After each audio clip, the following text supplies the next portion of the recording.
नमस्ते मित्रांनो, कसे आहात? मजेत ना? आपले स्वागत आहे या आपल्या चॅनेल मध्ये। आजचा व्हिडिओ तुम्हाला नक्कीच आवडेल, जो अशाच एका खास कथानकावर आधारित आहे जो काही व्यक्तींनी अनुभवलेला आहे। चला तर मग सुरू करूयात। स्टोरी: रानातली पायवाट। गावाच्या टोकाला एक पायवाट होती जी जुन्या वडाच्या झाडाखालून जात असे। लोक म्हणायचे की रात्री त्या पायवाटेवरून गेलं की पावलांच्या मागे दुसऱ्याच पावलांचा आवाज यायचा। एकदा गावातला गणू रात्री उशिरा शहरातून परतत होता।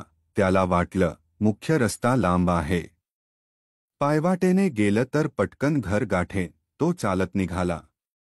सुरुवातीला सगळं ठीक होतं, पण थोड्या वेळाने त्याला जाणवलं की कोणीतरी मागे चाललंय। त्या थोडं पुढे गेल्यावर वायासोबत अचानक एक बाईचा मंद आवाज आला, गणू थांब। गणू घाबरला, पळायला लागला। पण जितका पळत होता तितका पावलांचा आवाज जवळ येत होता। अचानक वडाच्या झाडाखाली त्याला पांढऱ्या साडीतली बाई दिसली।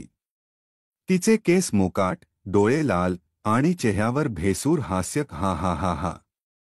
गणू ओरडला आणि तिथेच बेशुद्ध पडला। दुसऱ्या दिवशी लोकांनी त्याला त्या झाडाखाली शुद्धीवर आणलं।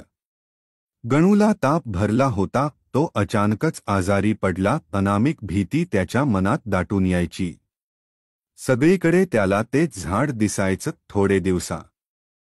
थोडे दिवसानंतर तो बरा झाला, पण गणू त्या दिवसापासून कधीच त्या पायवाटेने गेला नाही।